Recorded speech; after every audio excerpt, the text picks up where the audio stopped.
Yeah, do you want to, or? You can start. All right, yeah, so it's for Mookie. He's a Bernedoodle, a mini Bernedoodle, and we got him about 2 months ago now.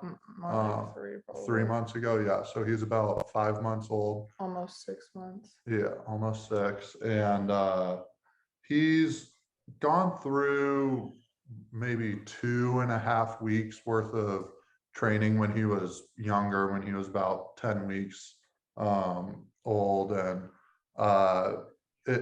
it kind of was working with him. And then he started to get sick.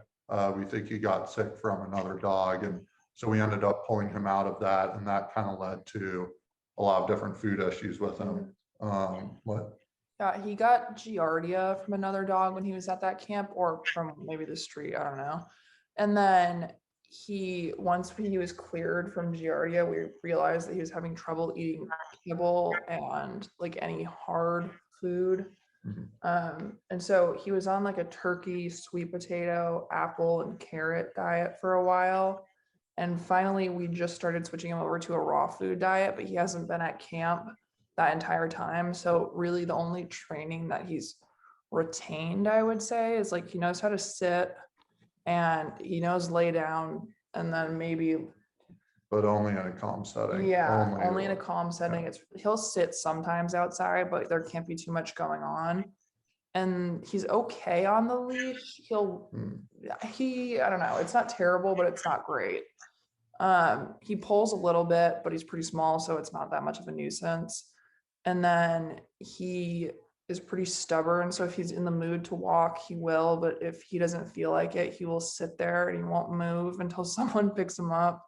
Or and when we say pick him up, we move him like 3 feet and then he starts walking again. Or he'll just wait until he can turn around and go back to the apartment. Yeah.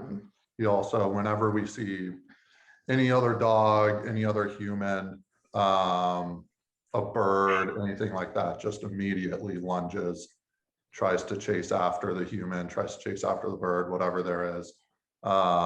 He jumps on people. He likes to greet people on his back 2 legs. Same with dogs. So just a lot of behavioral things that we'd like to fix, especially while he's younger.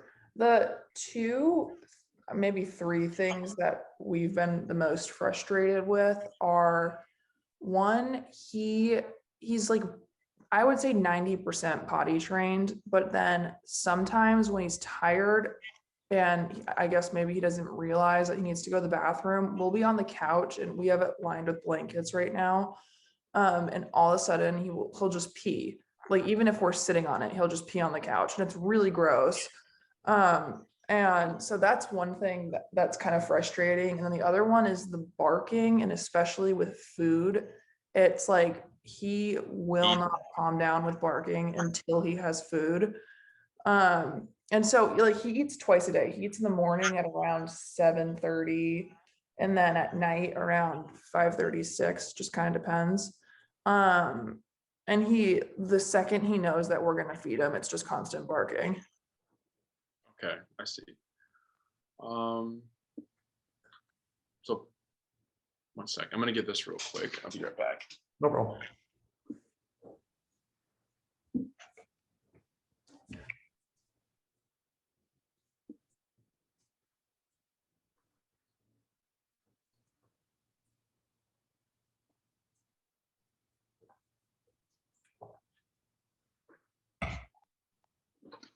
Sorry, I had to get something somehow. So just to make sure, you said he's 5 months old, right? 5, almost 6 He's gonna be months. 6 months on Saturday. Oh, nice. Okay, so excuse me. Anything else I should know about Mookie? How big do we expect him to get?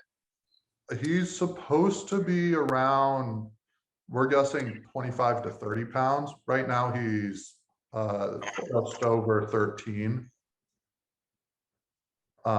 He's He was growing pretty slow because of the food. Very slowly. The food problem, like he was having trouble digesting everything. So he's just starting to put on He's weight. put on about 2.5 pounds in the last week. That's good. Yeah. What kibble is he on? Kibble? Is he on raw, or what is he eating? He's on a raw diet now. He's on small batch is the name of it. They come in like patties. Oh, nice. Yeah, and he seems to be enjoying it, and he seems to have a lot more energy too, Cool. from what I've seen. So it's good so far. And then something else I'm gonna ask. So, where do you guys want to see yourself with Mookie? Let's say when he turns like 2 years old or 3 years old. Like what does life look like with Mookie, and like what would you like to do with him if you were to have everything you would want with Mookie? I think one of my biggest concerns is we have 2 cats. And he's okay with them, but he'll still chase them around. And I would really like to feel comfortable leaving him out at home and not being like, because normally we put him in the office or we crate him when we're gone. And I really like to be comfortable actually leaving him out and like knowing he's going to have some kind of behavior that's not unchecked.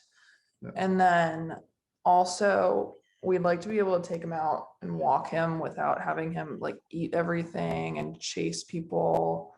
And then, I mean, maybe if we took him to the park, it'd be nice if he could go off leash. Yeah. Because right now he can't really do that. There's no way that He'll take off if yeah. we even give him a hint that he's free. Okay. And then I think, yeah, kind of being out in the park, being able to trust that he'll stay with us, that he'll kind of stay around us or go chase a ball. We aren't doing much hiking or anything like that, but if we are kind of in more of an open space, being able to let him off leash, and trust that he'll stay with us, not go and chase a bird or a squirrel or something like that. I think also we're both pretty busy for the most part. And so I guess getting him on a good schedule where he like knows, okay, we're gonna go out and walk, and like knows we're gonna eat at this time, walk at this time. And he kind of gets the hint that he can't just sit there and not want to walk, because then we're not gonna be able to do it later. Yeah, which you can tell that he's learned some of that. So like go to the bathroom right after we take him out of the crate, he knows. That's good. He knows like, what time to wake up, what time he's going to get fed in the afternoon. But again, if one of us has a call at that time, it's like as soon as it hits 5:15, it's just constant barking until he gets fed again. So yeah, a little bit better manners is how I would put it. Oh, why don't you, the couch thing that he nips at him anytime he goes on the couch. Yeah, he will. If I'm sitting on the couch or even like sitting at the dinner table, he'll come up to me and jump, like try to scratch at my leg or nip at my leg, or if I'm on the couch, then he'll like attack my hair or attack my arm, like just try and nip. And he wants to play. I can like tell that because I'll get off the couch and then play with him off the couch. But it's more like having him understand that like if we're on the couch, it's not a playtime, not a play zone for him. Okay, couch. Yeah, he can be on it. We just don't want him to attack us when we're on it. Okay. So it just sounds like mannerisms you guys are looking for. You said like you want him to be well behaved with the cats. What does he usually do with the cats? One of our cats, he understands, will like really smack him if he goes near her, But then the other cat, he will chase him around until that cat is like scared out of its mind and like really ticked off. And we have the room baby gated right now. There's like it's a baby gate that has a cat door at the bottom. But he's still too big or too small for it to Really not work. Yeah. So we kind of have to keep the cats separated for the most part. And then when the other cat is out, he just chases him the entire time and like barks and tries to jump on him. And it's really not the best behavior. And that kind of brings up another thing that, in like you were saying, in 2 years, what we would like, it would be nice for him to understand that he's not really allowed in the bedroom. And know that, like, you know what, if we go in there typically at night or something, we'll shut the door if we're in there, but being able to sit out here without a baby gate on our door and have him understand, like, just to hang around us and try not to steal their food or Yeah, something like the that. big problem with the bedroom is he tries to eat their food. So Oh, I see. Yeah. because they're not on a feeding schedule, we just kind of free feed them. Yeah, they're cat. Yeah. So he'll just run to their food bowl. Yeah. And then is he crate trained, or does he have a crate? Yeah, he's crate trained. He's actually, that's one thing that I will say I'm very happy. He's very comfortable in his crate. He sleeps in there every night. During the days, he'll typically take 2 naps. Yeah. And yeah, so he's very comfortable. Yeah, he sleeps like 8 hours a night in the crate. Yeah. Oh, nice. Yeah, and he's pretty quiet and everything, and not making a fuss. Yeah. No, that's it. It's one thing where I'm like, okay, you're trainable. I know that, but it's just taking the steps to get him where we want him to be. Yeah. I have to charge this laptop I'm on real quick. There's the charger.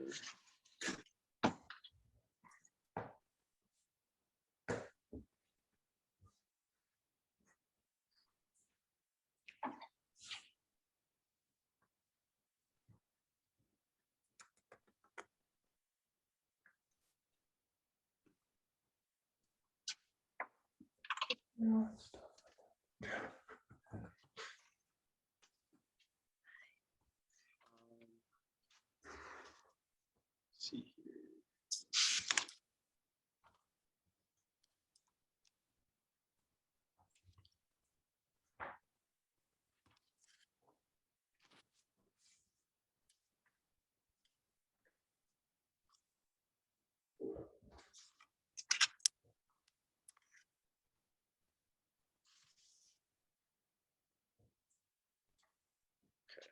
Probably gonna have to move into a different laptop because his charger's not working.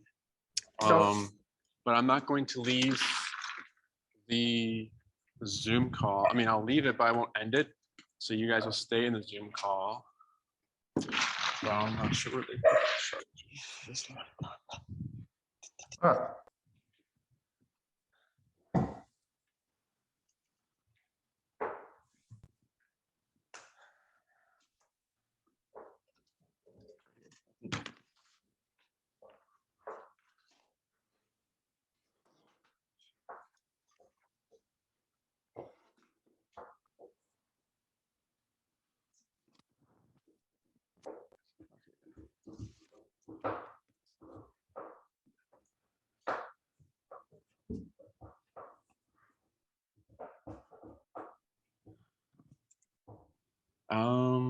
What was I about to say? So that's good that he's crate trained and everything. Utilizing that crate is going to be your best friend for boundary stuff. So, and typically we like to keep our puppies crated for most of their puppyhood when we're raising them, so that they never know, or there's never an opportunity for them to find out that they can go on the couch, right? So if they're crated, that problem never occurs, right? So if we're allowing a lot of freedom then they can get into a lot of stuff. Like, does that make sense in a way? Mhm. Yeah. So we can teach boundaries. You just, like, don't go on the couch, don't come in the bedroom. We can do that. But for like now, if he's not being supervised or supervised, or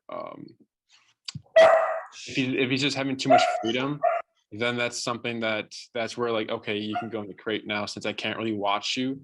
And then that can just avoid like the problems occurring with like the boundaries of like going on the couch or jumping on the bed or jumping and pulling your hair and everything like that. Mhm. It's just that's like for like the younger dogs. But with the methods that we used, we can accomplish those goals that you're wanting. Do you guys take him to the dog park? We haven't yet. He's sorry about that. He's No, you're good. Do you wanna put him in the office? yeah, I'm actually gonna go put him in the crate right now. Yeah, no, we haven't done that yet. He's a little bit, the only reason we haven't done it is because he's kind of able to fit through fences still. So we weren't sure if he would be able to fit through the fence and then just take off. Oh yeah. Yeah. 1 second. Okay.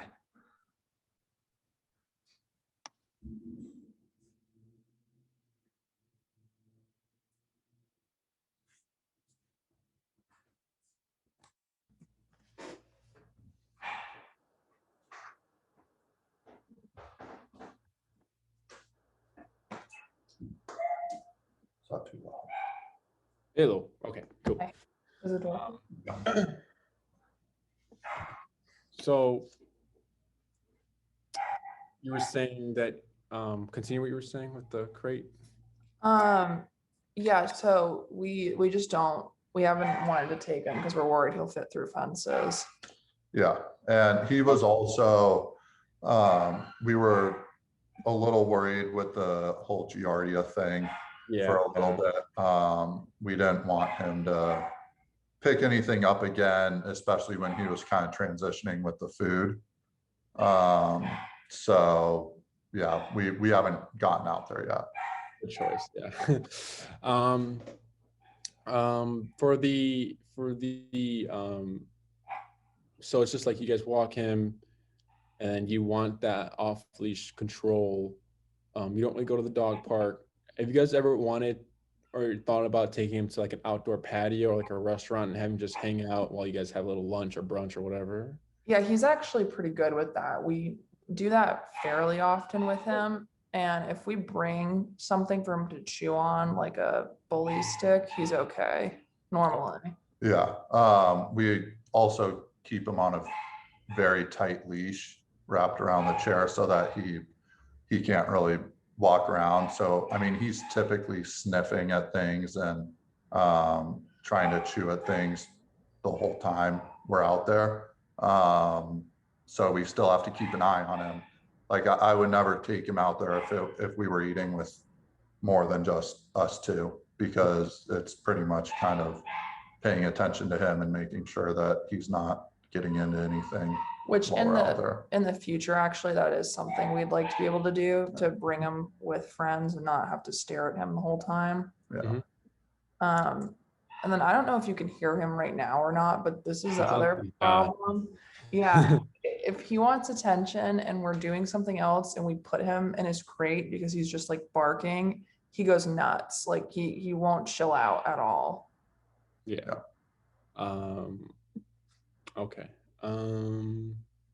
Yes. That's just like, it just sounds like neediness. Like, I wanna do something. I can't do it. Well, I'm gonna let you guys know, It's just important to never give into that. So if he's barking so much, I know it can get annoying. Like, we'll just let him out, whatever. But what you're doing is he's thinking, oh, if I bark for a long time, I'll eventually get what I want, right? So just make sure you're not nurturing it. And then if you can, probably throw a blanket over him and just try to ignore it until he's settled. Then you can take him out. I know it can be difficult just because it's very loud. And I don't know if you guys have I don't know what kind of building you live in, or if you have neighbors or anything that could be kind of like, you know, getting the noise complaint and everything from the landlord or whatever like that, you know. So yeah, I'm just trying to get a feel for what you're wanting, and I'll give you what you want with the programs and like the obedience and everything. We're not going to give you these fancy commands if you're not going to like need them or use them, right? This is just giving you what you're looking for, and then that's all.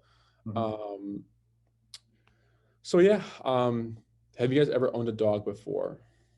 No. This is your first dog? Yeah. Okay, so dogs are very physical animals. You know, they play bite, they bite. You know, they're very physical, right?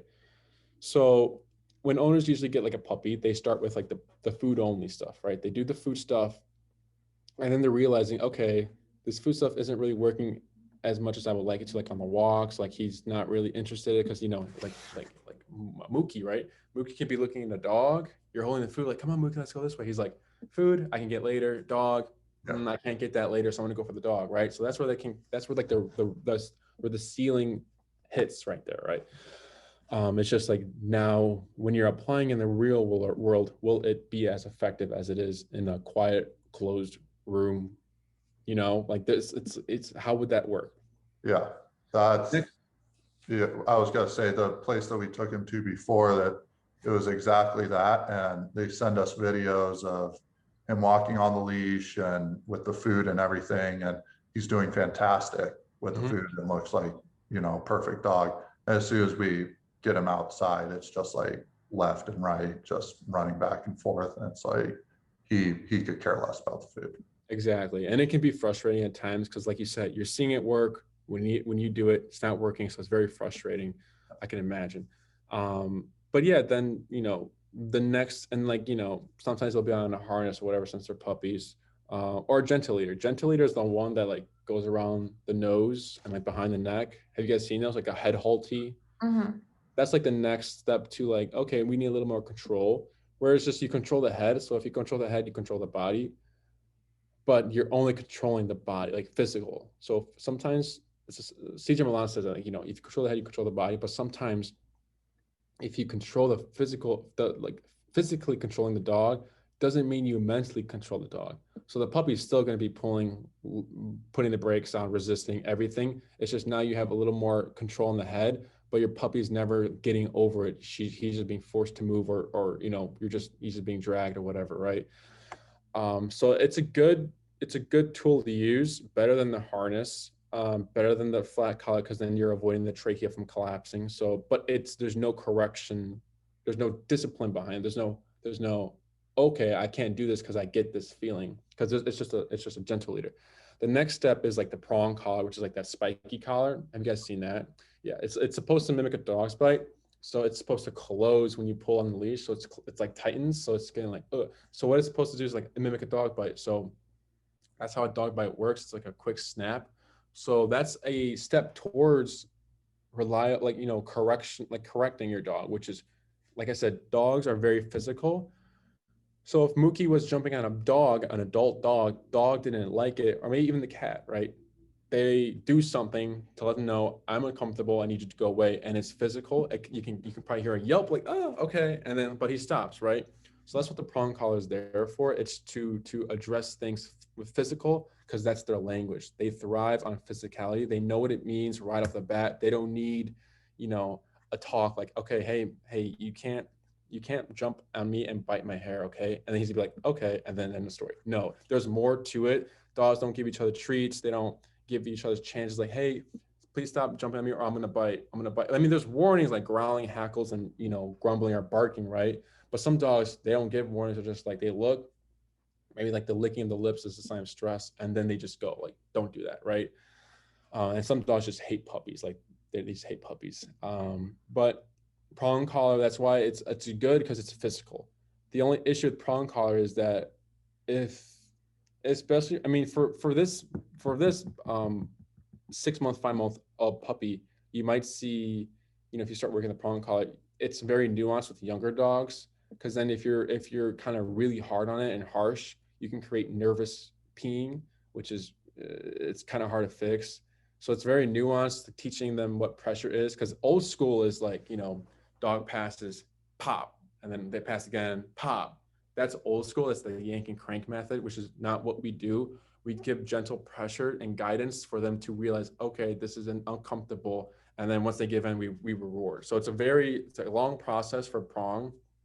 But then once you take the leash off, then you lose all control, right? Then there's no way to correct your dog or bring them back because you take the leash off, they're loose. So then the next step would be e-collar. So e-collar gets us to close to as 90 to 100% of reliable obedience. Have you guys done research on how we train and the methods we use and the tools we use? Yeah, I have, I think. It would be good to explain. Yeah, my thing is, I know I'm not okay with the prong collar. Something about that makes me really uncomfortable. But the e-collar, I guess my biggest concern, and Lucas has tried to explain it to me a lot, but it's coming from my boyfriend, so it doesn't really sound as believable. But I just like, I'm worried that it's gonna hurt the dog. And that he is going to be like scared of us as a result of it. Yeah. And I'll get it all into that and everything. Do you know what, so you don't know, what do you know about the e-collar itself, like the tool? The way Lucas explained it was that it's like what you use for athletes where it stimulates the muscle. And so it kind of makes it like twitch and they don't really like that feeling. Yeah, so, oh, sorry. No, you go ahead. But yeah, physical therapists use it, they let the thing do its, its job. It's a muscle contractor. It's also called a TENS unit. You can find them at Walgreens. Like, you'll see those commercials like, oh, get a 6-pack overnight, like it massages the abs and everything like that, but it's that same technology. So if I'm holding the box right here and I'm going higher, like, so the e-collar, how it looks is like a collar and there's like a box.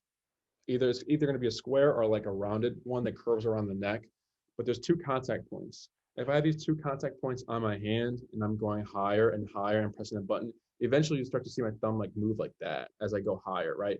Now, will I be uncomfortable? Yeah, it's a little uncomfortable, but I'm able to handle it. I'm able to perceive it well and understand, like, okay, whatever, it's just that feeling, Some people feel it on low numbers. I feel like at like 30 or 40. Some people feel at 20 or 10, whatever, Also depends on where it's at on the human. But it's the same technology. Jesse likes to put it as it's electric, but not electricity. So it's not going through the body. It's just whatever the contact points are touching. So it's usually on the neck. So you see like the shoulder move like that as we're tapping or pressing the button, right? So it's a TENS unit on a collar. So if you like to call it. Our brand we use has 127 levels. So like the power hours, we can go all the way up to 127. The cheaper collars and like the old style collars have like 5 levels, right? So think of that 5th level equal to 127. That's the same power outage. We just have 117 more breaks so that we can be more specific to the dog, the behavior we're dealing with, the personality, the scenario, everything like that. We can fine tune it. So the issue would be like, if you're using the 5-level collar, like a 10-level collar, 5 would, let's say we're on a 10-level collar, 5 would get your dog yelping before the dog wouldn't listen because they don't feel it, right? So that's where they'll have issues. So if we're having that issue for like on 40, the dog's not listening, 50 dogs yelping, then we can go to 45, right? So we can match the dog's personality and the breed and all these other, there's a lot of factors that play into like what collar, what model we use, what number we're probably going to be on. But at the end of the day, Mookie will let you know what his number is. Kind of like how the physical therapists go, they're telling you, like, let me know when you feel uncomfortable. Once the client lets them know, okay, they put it 2 levels down and then they let the machine do its work, right? It's the same, a very similar way we do with the dogs. We go up, up, up, and until the dog's like, hey, I'm uncomfortable. Okay, we'll keep it here, right? Some trainers make the dog do a bad behavior, turn it all the way up and slam the dog. That's not the correct way. We need to teach Mookie how it turns on and how it turns off, and that he's the one who's turning it on, turning it off. Mookie will never know that it's you guys pressing the button. I think Jesse's one time a good it's not an example. Like he said that Mookie's gonna most likely think that's like the universe telling him don't do that. Like he's never gonna look at you like, Mom, I know you have the button. I know you're pressing me, Mom. I know it's you. You know, that's never gonna happen. And there's not going to be it's not going to affect your relationship with Mookie, right? So he's not going to be scared of you in any of that way. The first response to e-collar is usually run away because they don't know what it is. I need to get away from it, right? So the first lessons is teaching him to, when you feel this, it doesn't mean run away. It means come to me. So once he realizes, it's like, it's like you'll see all of a sudden like, oh, I just got to walk next to you. Like that's all I have to do. And then you get all this freak out and everything. If it happens, sometimes dogs don't freak out. Sometimes they're just like, okay, gotta go that way. All dogs are different with how they respond to it. Because, but yeah, it's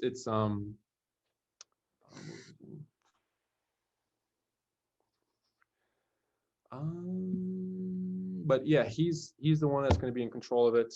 He won't know your guys are pressing the button. We're teaching him to come to us, not run away. So there's a lot of exercises that we need to teach to kind of get the point across for him to realize, oh, I just got to do this, right? What else about e-collar? Any questions so far? Do you have any? No, I don't think so. Yeah, I went through surgery and I was on one of those machines every day. And I remember, I think I read something that said exactly what you just said. And as soon as I read that, I was like, oh, I can like totally see how a dog or, something that's not aware of what's actually happening to their muscles, it would totally get their attention and make them and then if it stopped, it would be like, okay, I shouldn't do that because I didn't really enjoy how that felt like that. Yeah. It's uncomfortable, but it doesn't hurt. So I'm just wondering also, it doesn't like change their personality, does it? He's like still gonna be a happy dog. Yeah, so maybe like for like it depends on the dogs. Like maybe like the first 2-3 weeks, they're probably a little like mopey, like I'm getting like, because it's like no one likes discipline, right? So I imagine Mookie's gonna be like, oh, like this is happening, like now it's happening, now I'm getting punished or disciplined and everything like that, right? So maybe like the first 2 weeks you might notice like maybe he's a little like scared of the collar or something like that. But then as you keep exposing to him and as you keep doing the homework, as you keep practicing, eventually you get to the point of like, he'll hear the collar, the belt thing jingle, whatever. He's, oh, we're going outside. We're going to have off-leash time. We're going to do all these activities, right? So the more you practice, the more you expose him to it, the faster he'll kind of bounce back of that. Because e-collar is a stressor, right? So a lot of clients will notice that the dog is stressed when we're doing like the first lesson or two because of heavy panting, shaking, widened eyes or something like that, or like, some anxiety will start to come out, right? E-collar is a stressor. It's not making your dog anxious. Your dog was already anxious. We're just now seeing it because that's the response to stress, right? So if your dog has never been under stress, then you've never seen anxiety. But now since we're putting them under stress, we're going to see the anxiety. Now it's important to work over this hump because if we see this and we pause, then your dog is always never going to overcome its stress response, right? But when we work through it, because we need to get over that hump. Once we overcome it, then it's like, oh, I just got to do this. Then it's like a confidence booster in a way. It'll be very healthy for your dog. Discipline is good for your dogs. So, we get that question a lot, will my dog change? No, your dog will still be goofy and everything. Like, we've trained a lot of dogs and they're still pushing the boundaries here and there, jumping and everything. Like they still want to do their old stuff, but it's just like wrong time, wrong moment, all these other things. But they still play with dogs the same way they played. They're still like, you hype them up, they get hyped up and everything. They never lose that, their own personality. We've never seen it. We've never seen a dog change completely unless it was like, because sometimes owners perceive certain personalities differently. So like an overstimulated dog to them could be like, they're always happy, they're always excited, but it could actually be like unhealthy to be that excited all the time, right? So once we address these things, they become settled, they become calmer because they're not wired all the time because they don't know what to do, right? So if they don't know what to do, they're always in this constant state of like, what do I do? What I do? What I do? What I do? And then like they're overstimulated. They're like smelling everything. They're grabbing everything. They're barking. They're doing all these things. But once we give them something to do, then like it's like they're taking a deep breath, like, oh, okay. And then like at home, like they sleep more. They're more relaxed. Like you do a long walk. Sometimes if an overstimulated dog pre-training did a walk, they'd come home like I'd say they did a 2-hour long walk.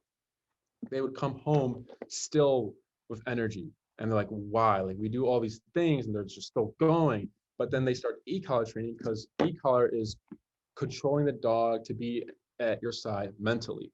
So once they're focusing mentally, then they become more tired. So then when you come home for your first walk on e-collar, your dog will be knocked out. And it'll be a consistent thing like, oh wow, like these walks are definitely like doing something, about time, because it can get frustrating when you do a long walk, you come home, they're all over the place, right? That's We just got done with probably a 3 mile. 3-mile walk. And we were like, And- we're gonna get him tired before this phone call, so he's not like off the wall and he's not barking when we bring him back in. The second he came inside, he was like off the wall barking. Yeah. So e-collar can definitely address that. That's nothing we have to attack head on. It just sometimes just goes away. So that's like the nice part about it. Any questions so far? If we're uncomfortable with the prong collar, can that not be used? Oh no, I was just giving like information like Okay. how dog training works, for clients or owners, because since it's your first dog, I'm letting you know like these are like what the process is like. And I'm not telling you to do prong collar. You don't need the prong collar. Prong collar with e-collar is more for like those owners who have like the Rotties, the German Shepherds, like the power breeds where they need, like if they turn a corner and there's a dog there, they can't go to the remote. They can't go to the remote that fast. They need to like handling skill. So like the prong collar is there for emergencies, like to pull back because it allows you to have more control. I mean, he's going to be 30, 20 pounds. I don't think you'll He's need not big.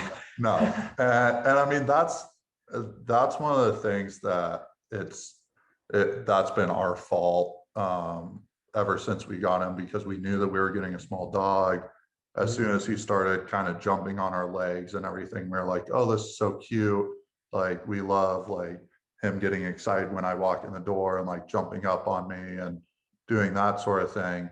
But then like say we have a friend over who is not uncomfortable with dogs but might not want them jumping up on them, or we're walking on the street and a little kid wants to say hi to the dog but it's really small and doesn't want the dog jumping up on them. We never really thought about it that far, where now he's just developed, when someone comes and says hi to me, I'm instantly gonna go up on my back legs to say hi. Yeah, like we feel bad because our neighbor's daughter, she's probably like 3 or 4, is terrified of him because he will like jump up, and he only did it to her once, but that's all it took, and now she's scared of him. Yeah. So yeah, whatever whatever your puppy is practicing now, it'll most likely be carried on for the rest of their life because it'll become habit, right? So like owners will, like you said, they'll think certain things are cute, but then they get bigger. They just get bigger and they get more louder, and then they'll say, okay, it's kind of annoying now. Like I think a lady had like a Great Dane that had like the zoomies as a puppy, and they thought it was really cute, and they got to it started getting bigger, and then it's like a Great Dane running around your home, jumping on zooming around. Like now it's not. Now it's like, okay, we need to kind of address it, So just keep that in mind. Whatever you practice now with Mookie will be habit, or like whatever he's practicing will carry on to his like adulthood and everything, especially like the jumping as well. What else?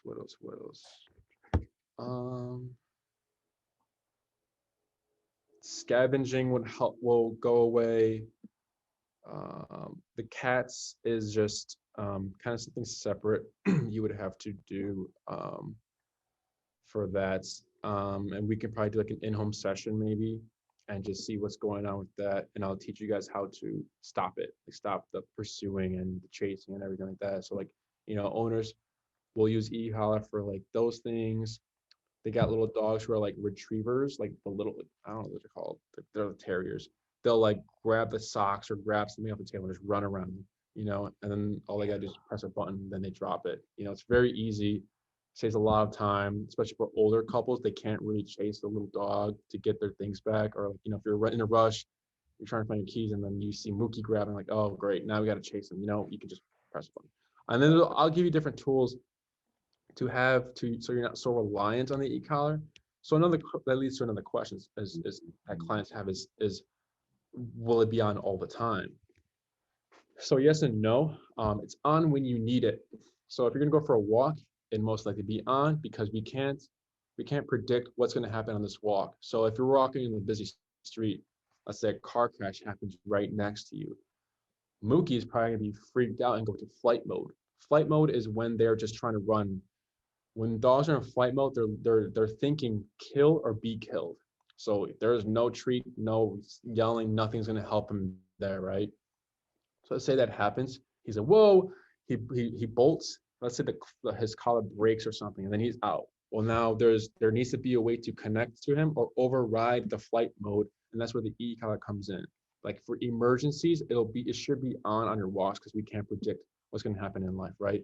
I'm assuming he hasn't experienced July 4th yet, so we might, see a little bit of like nervous or stress in him as the fireworks start going, right? We don't know that yet, but better to be safe than sorry, right? Because like you said, it only takes one time to know, right? And we don't want to get to that point yet. So it's on when you need it on the walks. And then let's say he starts to calm down as he's growing older after we're addressing these things outside and everything. You start to notice, oh, he's kind of fine now. Like then you don't need the e-collar in the home. Does that make sense? So it's on when you need it. If he's an angel in the house, you don't need it. I'll give you other tools to use to address certain things in the home so that you don't need to have it on all the time. But some owners, I have a lady right now who wants it on all the time so that they can just, it's easy pressing a button, right? But there's some owners like, I don't really want it all the time, because then it just depends on the owner, right? And like I said, we'll give you other tools and stuff to help you not be so reliant on it in the home.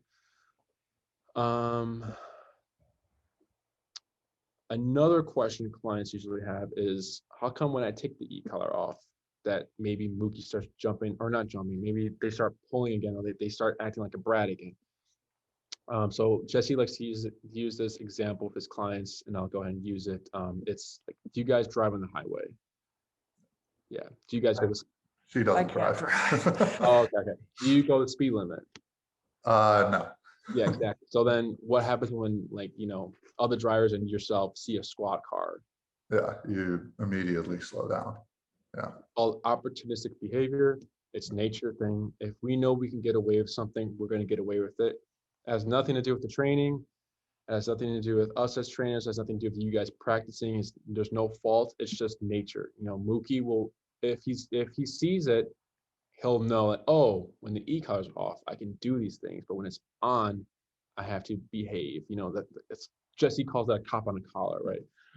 No, I'll let's say it again, but we'll give you tools, to help you keep that authority, so that it's not like only when the collar's on he behaves. We'll give you other stuff so that he realizes, okay, mom in general or dad in general are just authority. They're the cops. So like, we'll help you with that. But if you see that it's, again, has nothing to do with the training or you guys. Any questions so far?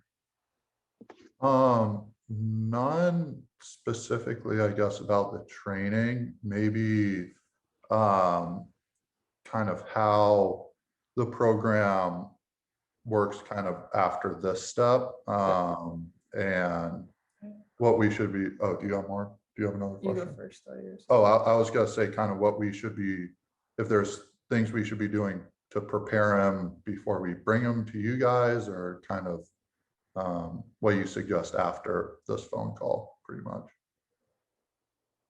In the meantime, utilize that crate. So for COVID dog owners, I'm not sure if I said this already, but did I say something about what we're telling our COVID dog owners to do with their puppy? So we're telling them so if there was no COVID, like no pandemic happening right now, what would your work schedule look like throughout the weeks? Very busy. We wouldn't be here.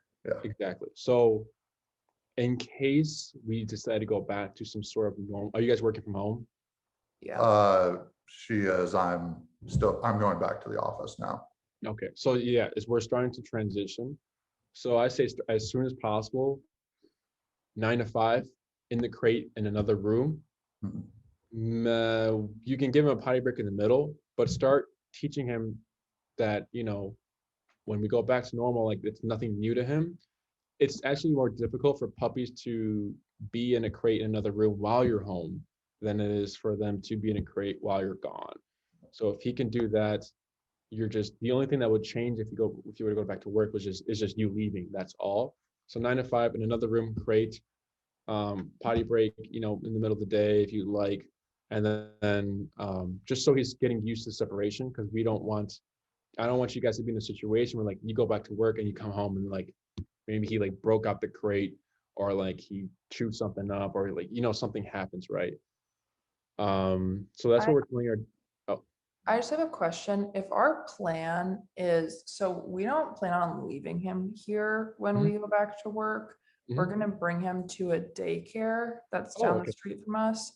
Nice. So does that change the crate training? Like, do we need to keep him in the crate from 9 to 5 then? Or is it okay to let him kind of relax, but not entertain him?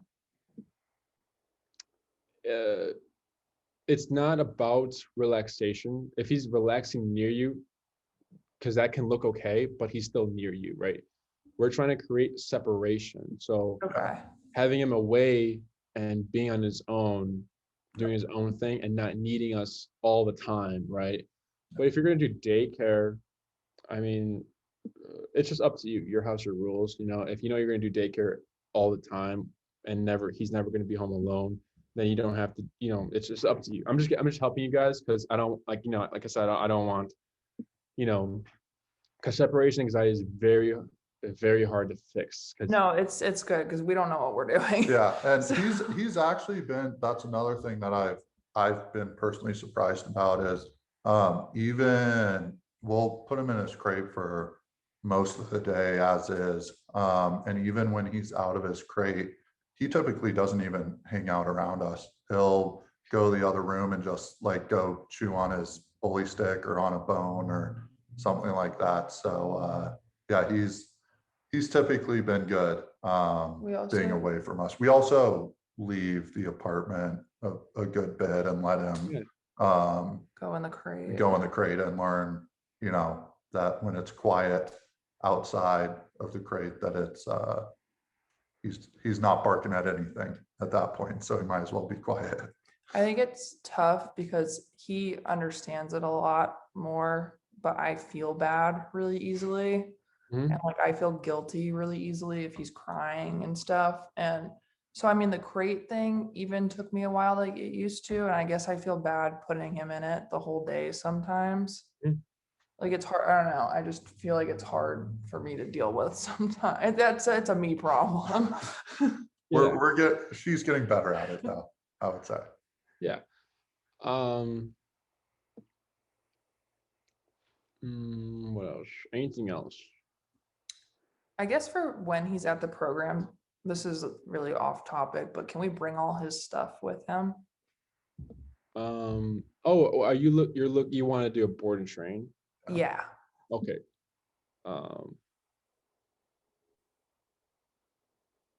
How for his age, how long would you want him to stay with us? Because there's like the 1 week, 2 week, 3 week, 4 week program. 1 week is basic on leash, but sometimes with the 1 week, like let's say he starts to be stressed or something, we can't get over that hump in 1 week, right? So it's like 2 weeks is good. for that, but we're just getting the foundation there, and we're able to like practice outside. We take them to Home Depot, pass them around, all these things. The 3-week is, in my opinion, recommended because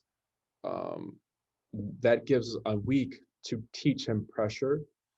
We would use the prong collar because it's better for puppies or younger dogs to learn pressure first, like with prong, so that we spend a week with prong, and we have a lot of videos of prong collar, and you can see how we teach it. It's very soft, very calm and everything. We're not yanking or anything, but we're teaching him that when you feel this pressure, we know it's uncomfortable, but when you give into it, you get a food, right?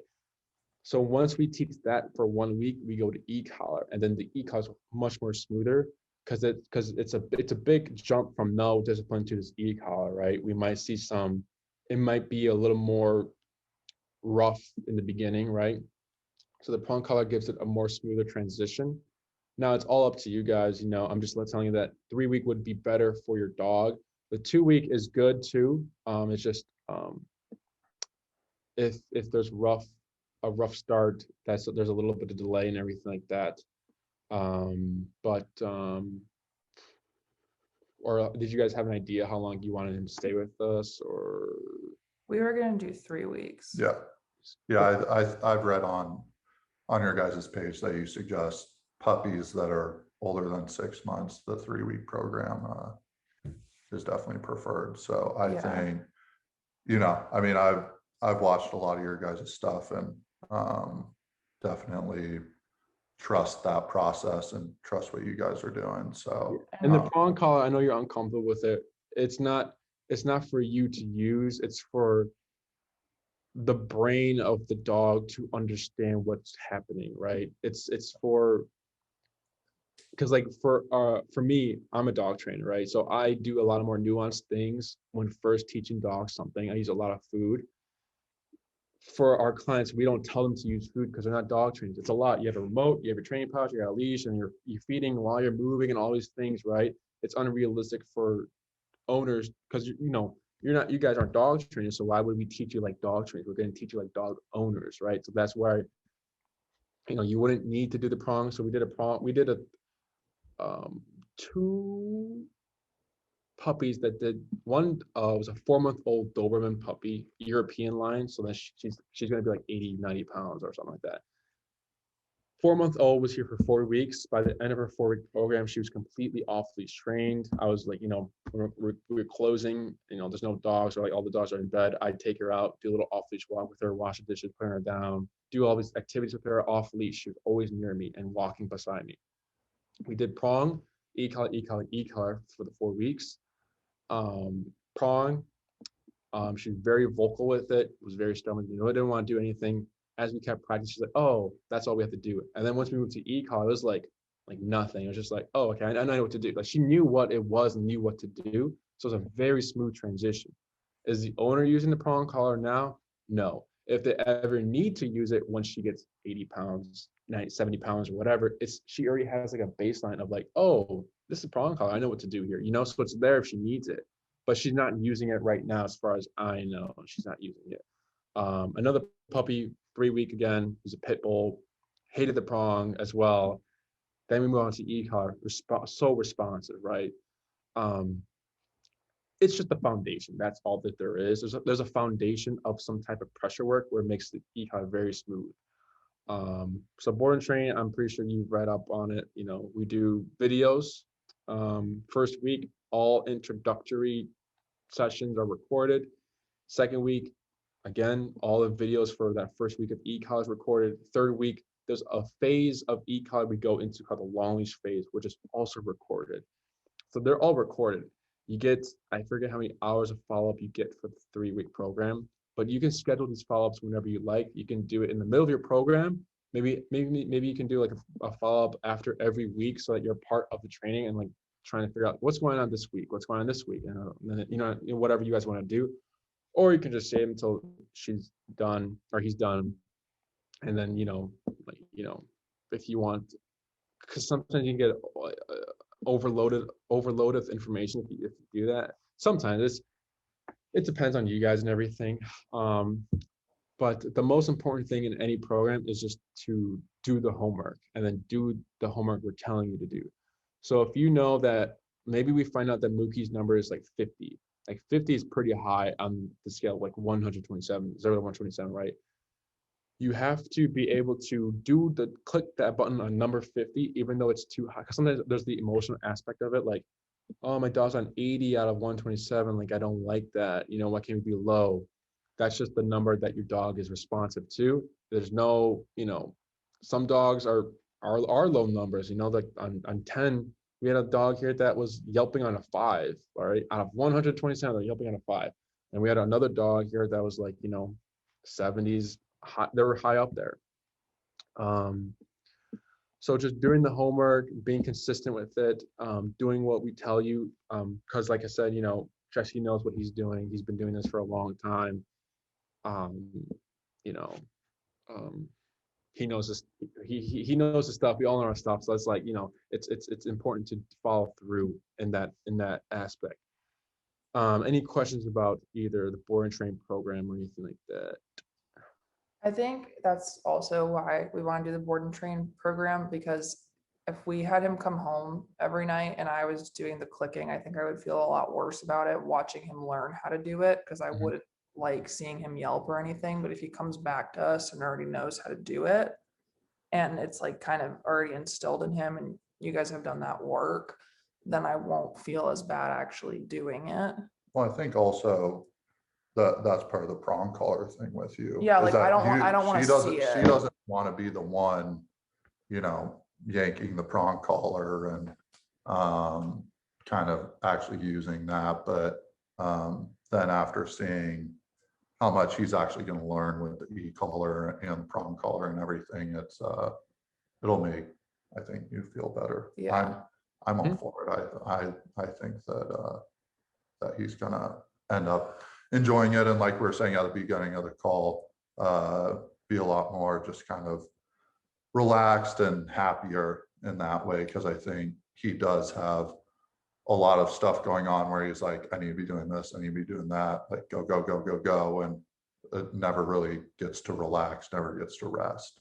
So Where do they sleep?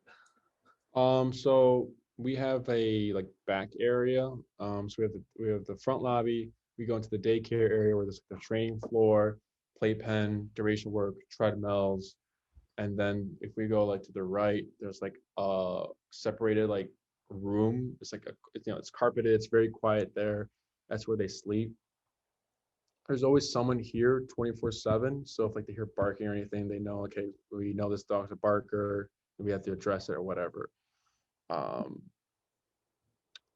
So they sleep here in their kennels. If we're telling owners to not bring beds or toys anymore, because the staff will get them mixed up. The toys, or like they'll forget some toy.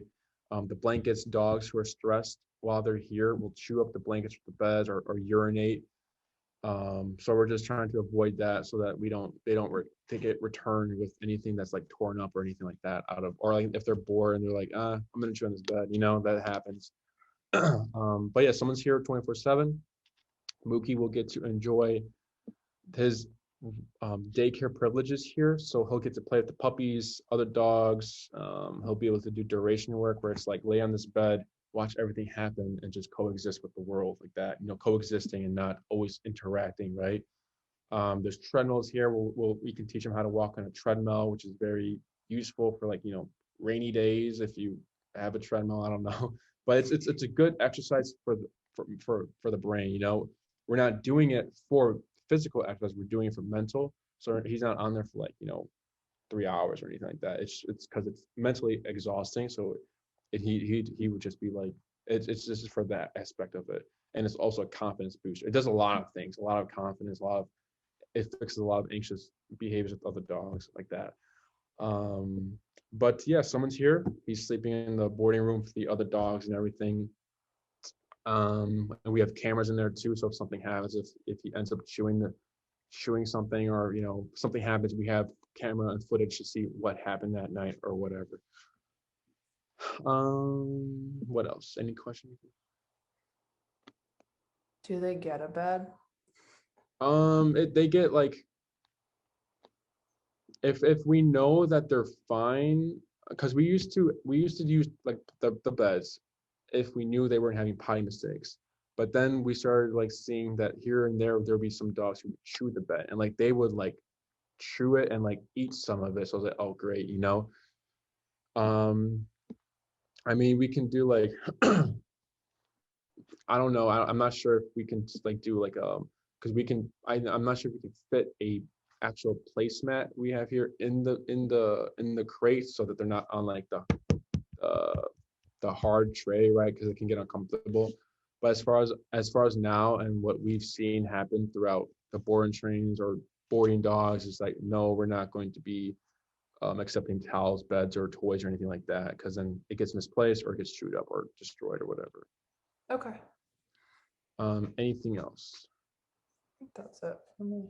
Yeah, I think that was very helpful. Cool. And the board and train program is fine, because sometimes we'll get owners who are like, I want the board and train, but it's like, well, your dog kind of needs like in person, because you need to know how to do this yourself, right? But if you're just doing a basic obedience, like there's nothing, Yeah, it's fine. yeah. What else? How does scheduling and doing that? I know that we have a time in mind that wouldn't be until July. That would work best for us. But how does scheduling work for you guys, and what do you prefer? As of now, you would be on the calendar. I think we got a new boarding train today. We have 2 boarding trains right now, but they're just like 2 weeks. So after this consultation, I'll send a follow-up email about everything we talked about, pricings. It sounds like you're solid, or you're wanting that boarding train. So I'll just send that again, the prices and what comes with it. Mhm. The e-collar I'd recommend for Mookie. You can either get that yourself. We sell them as well. So if you want to buy it ahead of time, get a feel for it, and to see how it works with like hands-on and everything. And then the day of boarding train, you bring the collar with. So I'll send you a link to the Amazon link to the collar, so you can order it yourself if you want. Or like I said, you can buy from us. It's the same price and everything. It's just that we have it. And then also in the follow-up will be a agreement, a file you have to sign.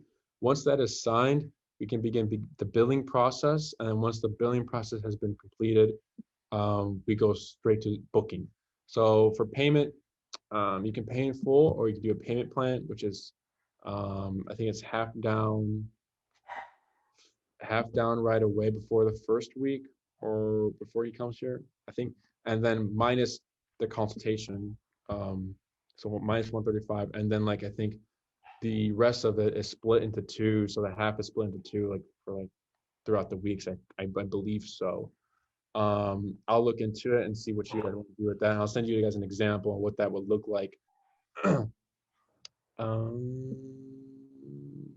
But yeah, as soon as you complete that, as soon as you sign that form, we get straight into invoicing, and then right away into booking. I can tell you right now, July will be open for you guys. What else? Anything else? No, I think that sounds good. Yeah. Yeah, appreciate you Cool, doing yeah. this later and letting us know about all of it. Definitely Yeah. helpful. Watch other consultations. Watch Jesse did one with a dog named Shelly, the golden retriever, and they kind of have the same feelings of like hesitating, right? And Jesse also explains it really well to them, like what it's going to do, what he hasn't seen, and everything like that. I'll send you the link as well, so you can kind of see his response to these same questions I'm giving you. They're very similar, but it's good to kind of see like what are other people thinking about, like what has happened and everything, to get you more comfortable with it. But like I said, whenever you guys are ready, so it sounds like July, 3-week would be very good for Mookie. Anything else? I just have a general question. I haven't heard about like the trachea collapsing thing with regular flat collars. We have him on a flat collar now. Should we have him on a harness instead? Oh, so no. So if you want to change it up, try gentle leader. There's a lot of videos out there how to use a gentle leader, how to get the dog comfortable with the gentle leader. We have videos as well. If you type in San Miguel gentle leader, you'll see like a bunch of PHS puppy Head Start program puppies who we train to get acclimated to the gentle leader. Harnesses promote pulling. Harnesses are used for huskies. Harnesses are used for protection dogs. So how that protection works is handler has dog on harness, handler pulls dog, releases, pulls, releases. Dogs have opposition reflex. So if you pull back, they pull forward. If you pull left, they pull right. If you pull right, they pull left. It's annoying. So when owners get a puppy, they start with the harness. A puppy wants to go say hi, they pull them back. Right there. That's protection training. You're annoying your puppy. And so that as that puppy keeps going through that, it starts to get frustrating. Every time I see a dog, I get pulled away. It's a negative feeling. I'm associating this feeling with the dog or person, whatever they're pulling away from. And then that turns to frustration, which looks like reactivity, which is barking on the leash and everything like that. And that can sometimes turn to dog aggression, that I just don't like dogs now because I get this feeling.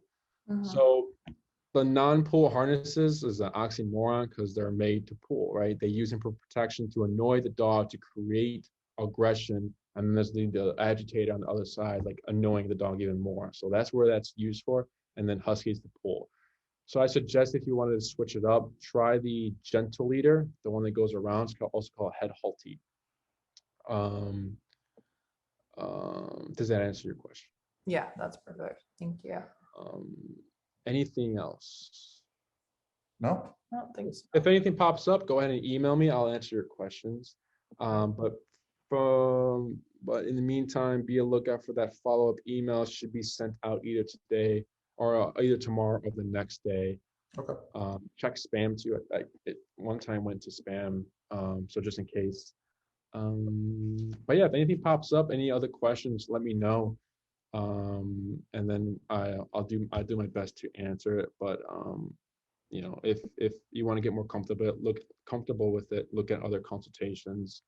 You know, a lot of people like it. We've seen good results. But yeah. Awesome. Okay. Well, we appreciate it.